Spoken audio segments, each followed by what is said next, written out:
అది స్టోరీ చెప్పండి sir. Already Tulasi Reddy గారు మొత్తం విశదీకరించారు. ఇక్కడ రాజకీయాలు చెప్పండి మీరు. ఈ ఈ ఈ రేవంత్ రెడ్డి గారు ఈ రకంగా అసెంబ్లీలో చెప్పడాన్ని ఎంతవరకు సహేతుకం, దాన్ని వీళ్ళు ఏదో తూతూ మంత్రంగా ఖండించడాన్ని టీడీపీని ఎలా చూడాలి, అందు గురించి నేను నాకు వచ్చిన అనుమానం అనమాట. అంటే మళ్ళీ దీన్ని ఏమన్నా తలపెడతానికి ప్రయత్నాలు చేస్తే నేను అడ్డుకోబోయాను, లేకపోతే నేను వద్దని రిక్వెస్ట్ చేశాను, నా రిక్వెస్ట్ని హానర్ చేశారన్న అర్థం వచ్చేటట్టేమో ఆయన మాట్లాడా అనుకోవాలా? అసలు నేను నిజంగా ఒకవేళ దీన్ని ముందుకు తీసుకెళ్లాలన్నా ఇది జరిగేటట్టు లేదని చెప్పేసి క్లియర్గా అర్థమవుతుంది తులసిరెడ్డి గారి మాటల్లో. ఇట్స్ ఆల్మోస్ట్ ఇంపాసిబుల్ అని.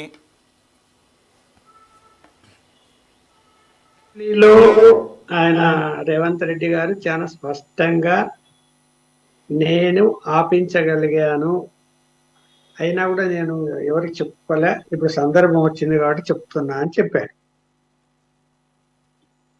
ఆపడము అంటే ఇప్పుడు ఆల్రెడీ స్టే ఉంది, ఆయన ఆపేది ఏందని మనం అనుకోవచ్చు. కానీ ఆపడం అంటే ఫర్దర్ స్టెప్ వేయకుండా, ఇప్పుడు ట్రిబ్యునల్లో స్టే ఉంది, స్టే వెకేట్ చేయొచ్చు కదా. ఎందుకు? ఎన్డీఏ కూటమి బీజేపీ సపోర్ట్ ఉన్నప్పుడు ఖచ్చితంగా స్టే వెకేట్ చేయడానికి ప్రయత్నాలు చేయొచ్చు, స్టే వెకేట్ అయ్యే అవకాశాలు కూడా ఉంటాయి. అవేమి చేయలేదు కదా.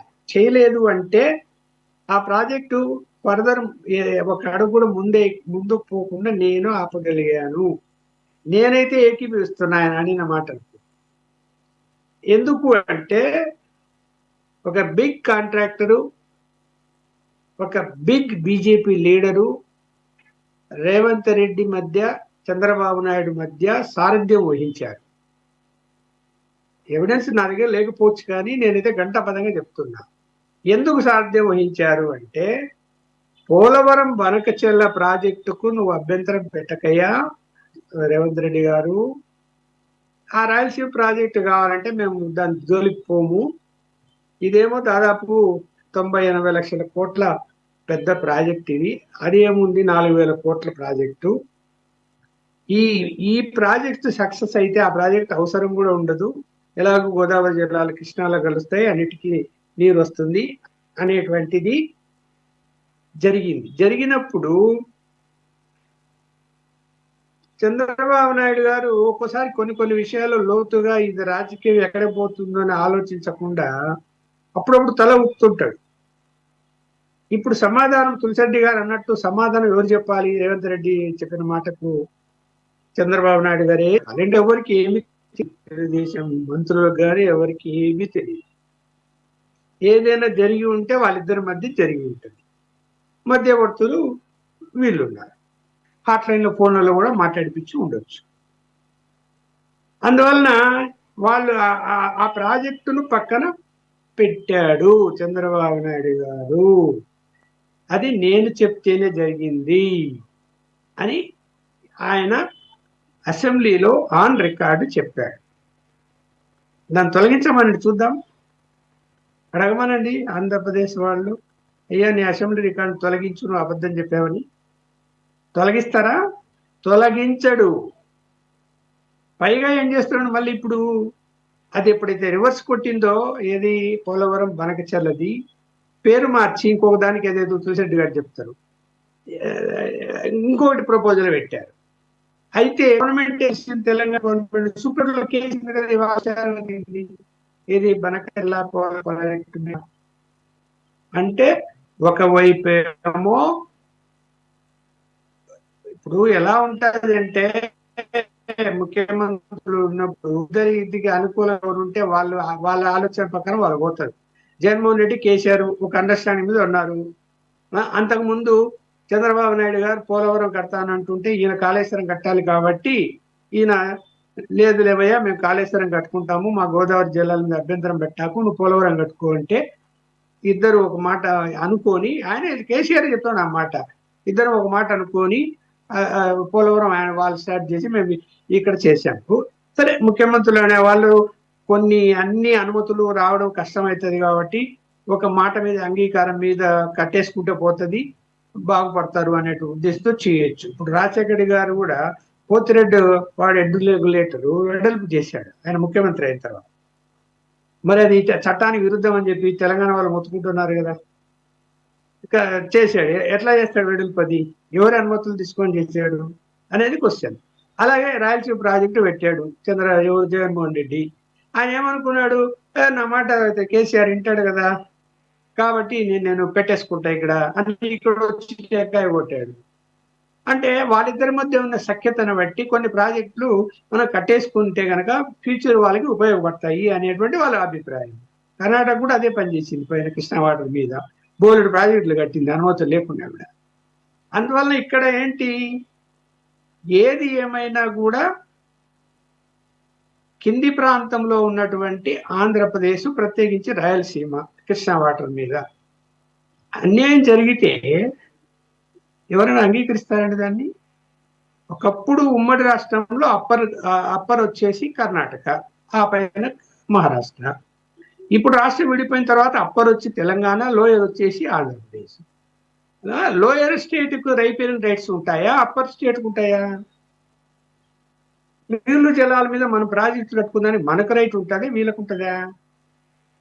వీళ్ళు అన్ని మిగులు జలాల మీదనే కృష్ణా వాటర్ మీద ప్రాజెక్టులన్నీ పెట్టి కూర్చున్నారు. కింద మనం ఏదైనా చెయ్యాలి అంటే ఇంకా అభ్యంతరాలు వస్తుంది, సెంటిమెంట్ తీసుకొస్తారు. ఇప్పుడు నువ్వు జగన్మోహన్ రెడ్డి గారికి రాయల్ ప్రాజెక్ట్ విషయంలో కేసీఆర్ ఒప్పుకుంటారు, అభ్యంతరం పెట్టలేదు. సరే పరమే, అది ట్రిబ్యునల్లో అభ్యంతరం చెప్పింది అది వేరు. ఈయన ముందు అసలు ప్రాజెక్ట్ ఎలా తెలుసు కదా, నువ్వు ఎలా ప్రాజెక్ట్ ప్రపోజ్ చేస్తావో, ఎలా పెడతావా అని చెప్పి ఏమన్నా ఆపగలిగినాడా? ఆపలేదు కదా. మరి ఇప్పుడు మాట్లాడుతున్నారు కదా, ఓ రాయలసీమ ప్రాజెక్టు కట్టబోతున్నారు, రైజ్ అయిపోతున్నారు, దిగువ ప్రాంతంలో ఈ జరిగిపోతుంది, అన్యాయము, తెలంగాణకు అన్యాయం జరిగిపోతున్నది, కృష్ణా వాటర్ కదా దోచుకొని పోతున్నారు ఆంధ్ర వాళ్ళు అని చెప్పి వాళ్ళకి కేసీఆర్ పార్టీ అంటే బీఆర్ఎస్ పార్టీ వాళ్ళు ఓ అని చెప్పి సెంటిమెంట్ రగిలిస్తున్నారు. ఏదో అన్యాయం జరిగిపోతుంది పాలమూరు రంగారెడ్డికి. అరే అన్యాయం జరుగుతుంది, నువ్వు డిపిఆర్ఏ నువ్వు సమర్పించలేదు, మీరు సరిచేసి మీరు ఈ గవర్నమెంట్ వచ్చింది 2 సంవత్సరాలు ఉంది, వీళ్ళు లేదు, సమర్పించలేదు. అది కూడా ప్రాక్టికల్ గా సాధ్యం కాని ప్రాజెక్టు, ఎత్తిపోతల పథకం, అది కూడా పాలమూరు రంగారెడ్డి. దాని మీద గ్రావిటీ మీద ఇప్పుడు మళ్ళీ కాంగ్రెస్ ప్రభుత్వం మళ్ళీ ఇప్పుడు మాట మారుస్తున్నది కదా, అది పనికిరాదు, గ్రావిటీ మీద మేము ప్లానింగ్ మారుస్తామని చెప్పి నేనేదో ఉత్తమ్ కుమార్ చెప్తున్నాడు. మరి ఇక్కడ ఎవరు ఎన్ని చెప్పినా కూడా మీ స్వార్థ ప్రయోజనాలు, అంటే కాంట్రాక్టర్ల ద్వారా మీరు రాజభారాలు నడుపుకొని ఎస్టిమేట్లు వేయించుకొని కాంట్రాక్టర్లు బాగుపడాలా, మీరు బాగుపడాలా అనేటువంటి ఉద్దేశంతో మీరు రాజకీయాలు చేస్తున్నారు. ఇద్దరు ఇక్కడ దీంట్లో మళ్ళీ బీజేపీలో ఉన్నటువంటి పార్లమెంట్ సభ్యుడు కూడా, అతను కూడా పెద్ద కాంట్రాక్టర్ కాబట్టి ఆయన పాత్ర కూడా ఉంది. ఇంకా ఎవరిని తప్పుపట్టాలి చెప్పండి, ఎవరిని తప్పుపట్టాలా? ఒక పార్టీ వాళ్ళన్నా నిజాయితీగా ఉండి దాని మీద ఫైట్ చేస్తున్నారా, దాని మీద మాట్లాడుతున్నారంటే ఎవరు లేరు. ఓకే, తులసిరెడ్డి మిత్రుడు అంటే న్యూట్రల్ గా మాట్లాడతాడు, కాంగ్రెస్ పార్టీలో ఉన్నప్పటికీ కూడా. పార్టీ పరంగా ఆయన వ్యక్తిగత నేను ఖచ్చితంగా అప్పిస్తాడు, ఏ పార్టీలో ఉన్నా కూడా.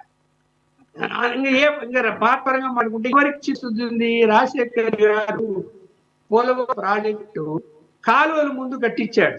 ఇవాళ కోర్టులో అది చెప్పారు, ఈ పోలవరం ప్రాజెక్టు ఇప్పుడుది కాదు, ఇంత కాలువలు ఆల్రెడీ అంతకుముందే తోగి ఉన్నారు, మేము ప్రాజెక్ట్ ఎప్పుడో స్టార్ట్ అయింది, ఇప్పుడు స్టార్ట్ కాలేదు అని చెప్పి ఇవాళ వాదనలో వినిపించారు. అంటే రాజశేఖర్ మంచి చేశాడా చెడు చేశాడనా? అలాగే పోతిరెడ్డి ఎడుపు చేశాడు, మంచి చేశాడా చెడు చేశాడనా? అవన్నీ చేయకపోతే ఆయన ధైర్యంగా ఇవాళ మనకు అవకాశం వచ్చేదా అలాంటిది? ఇప్పుడు రాయలసీమ ప్రాజెక్ట్ ఆపేసింది, ఆ పోతిరెడ్డిపాడు ఎడ్యులేటర్ వెడల్పు చేయకుండా ఉండింటే ఈ దిగువ ప్రాజెక్టులు కొత్తగా తెలుగు కానీ గాలి అనేది కానీ అందరి నీళ్ళు ఎక్కడ వెండి ఎట్లా వస్తాయండి చెప్పమన్నాడు తులసిరెడ్డి గారిని. అది చేయటం వల్లనే సాధ్యమైంది, కొంతవరకు నీరు రాగలిగింది. ఇంకా పూర్తిగా రావాలి అంటే కనుక ఇంకా ఇది రాయలసీమ ప్రాజెక్టు ఉపయోగపడుతుంది, పొడవకుండా ఏం పోదు. రైట్ కానీ ఆ ప్రయత్నాలు చేయకుండా ఆపేశారు కదా. రైట్. ఈ 1.5 సంవత్సరంలో ఏ ప్రయత్నం చేయలేదు చంద్రబాబు నాయుడు గారు. మరి దాని ఏం చెప్పాలి మనం?